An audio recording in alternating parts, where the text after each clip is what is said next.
Welcome back to the Brothers Workshop. As always, I'm Sean, and today I have here a 2017 GMC Sierra 1500 and a 2015 Chevy Silverado 1500. Now these trucks might be a little different, but they have a very interesting issue in common. And that is when you turn the truck off, the radiator fan stays running. Not only that, but your engine temperature is stuck at 160 and your AC does not blow cold. This issue is a thermostat as well as a temperature sensor issue. And we have the definitive fix for you right here, so you're not going to want to go anywhere. If you follow the steps that we've laid out, you're guaranteed to fix this issue. And we know that because not only have we done this fix on these trucks here, we've also done it on two of our other trucks here at the shop, and they now have tens of thousands of miles underneath them with no issues whatsoever. If you replace one or the other, the fix won't work. It might be temporary, but will always come back. You also have to disconnect the battery when you do this, not only because you want to not electrocute yourself or maybe have a short in the vehicle when you're working on it. It resets the computer so that whenever you guys go ahead and put the new components in, the vehicle will now read the new components and will understand that everything is back to normal. So basically you're doing a system reset whenever you disconnect the battery and then reconnect it. Now the vehicle is back to square one. It knows it has new components and it's going to treat them as such. If you guys don't do that, well, you're going to have the issue again because the trucks are going to read the new components, but the system itself is still thinking there's something wrong. So remember, you have to disconnect the battery. And that brings me to another point. If you guys decide to just disconnect the battery and then reconnect it because again, it does a system reset, well, that's a very temporary fix as well because you guys are only going to temporarily reset the computer. After a while, the truck's gonna realize that, hey, there's something wrong here, and then the issue's gonna kick back up again.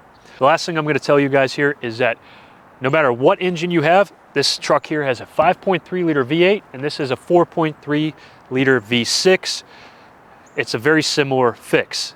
So let's get into it. Again, you guys, if you need any of the parts to get this fix done, if you need a temperature sensor or a thermostat, go ahead and take a look in the description below. We have them listed right there for you. They're Amazon links, so they'll be shipped right to you. No stress, nice and easy for you. Now let's get into exactly what we have to do here. The first thing we're going to do here is to disconnect the battery. Do not skip this step. It is very important. Next, we'll go to the driver's side of the vehicle to show you where we'll be working. On the screen, you can clearly see the thermostat, and just above that is the temperature sensor. Now let's go ahead and remove the air box and get to work. In order to remove the air box, we must remove hoses that run into it. If you have a V8, you'll have two hoses, and if you have a V6, you'll have one. The V6 has one hose located on the passenger side of the vehicle, and the V8 has two hoses located on the passenger side and the driver's side. Remove the hose by pressing the tab and pulling out. Take a look at the middle of the air intake. You'll see that there is a pipe clamp that needs to be loosened. Loosen that clamp, and once it's loose, we'll be able to remove the air intake. But you'll see that it exposes the thermostat and the sensor nicely. Next, we'll take a flathead screwdriver and release the tab on the sensor. Once the tab has been released, we'll be able to pull the sensor's wire off, and that frees up the sensor to then be unscrewed from its housing. Now we're going to focus our attention on the thermostat. As you can see, there are two hoses running into the thermostat, a big one and a little one. First, we're going to remove the big one, but we are going to take a catch basin because there will be overflow and discharge. So we want to make sure that we have somewhere to store that. Using a pair of pliers, we'll release the clamp and then pull the hose off. Next, we'll focus on the little hose, doing the exact same thing, using our pliers to release the clamp and then pulling the hose off, taking care to make sure that all of the excess coolant is caught in the catch basin. And a side note for you guys, if you want, you can release the pressure from the coolant system by opening up your coolant reservoir. Once we've done that, we're going to go ahead and take a socket set or a wrench, and we will loosen up the thermostat, unscrewing the 3 screws that hold it into place, and then removing it. keep in mind that the thermostat will also have excess coolant. Make sure you still have that catch base in there ready to catch it. And no matter what you guys do, it's hard not to make a little bit of a mess. But if we could avoid making a huge mess, we'll do our best.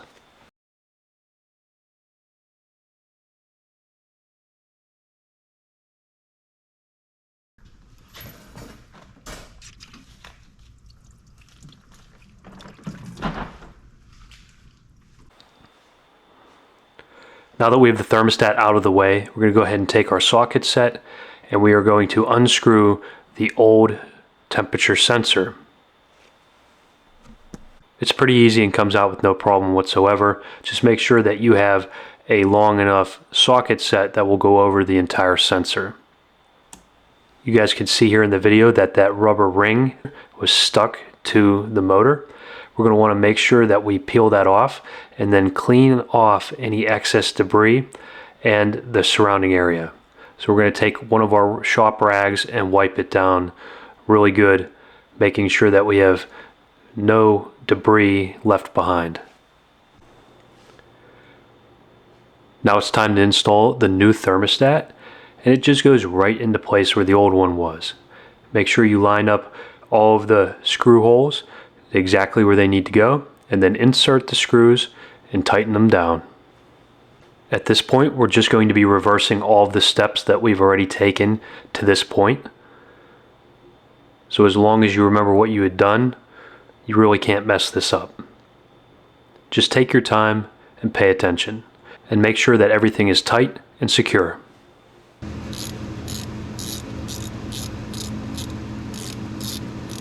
Now we're going to take our pliers and we're going to go ahead and loosen the clamps around the hoses that go into the thermostat, and then we'll attach those, making sure they're seated properly. Don't forget, you have a large hose and a small hose to be reinstalled to the thermostat.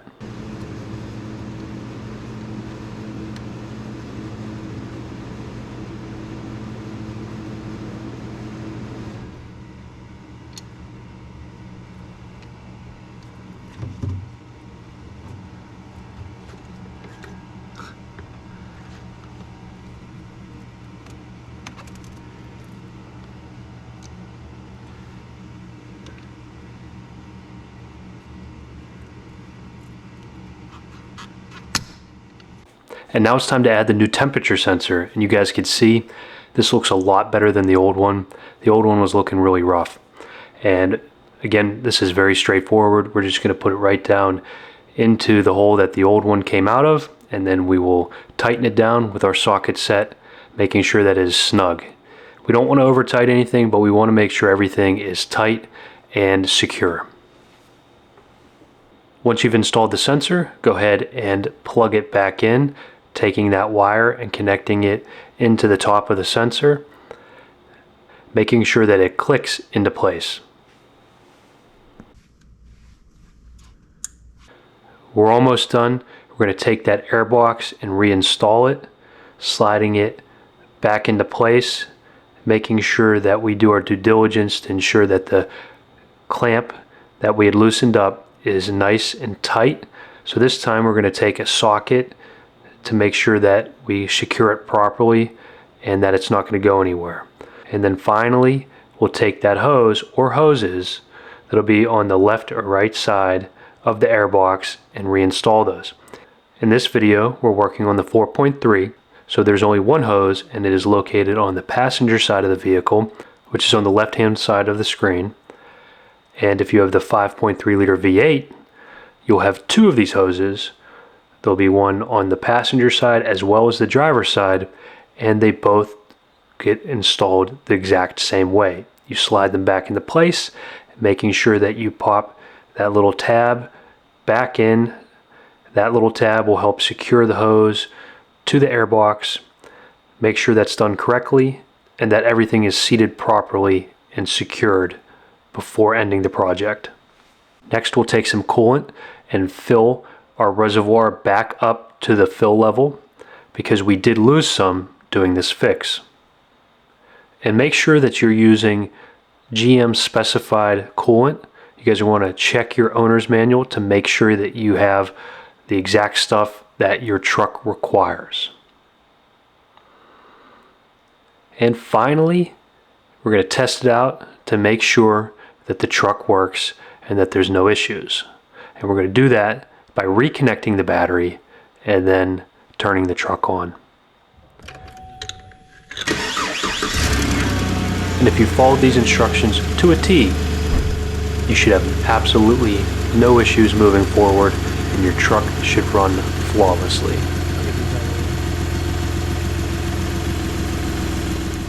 Now this issue isn't just limited to the pickup trucks, it also goes over to your SUVs such as your Yukons, your Escalades, your Tahoes, anything like that.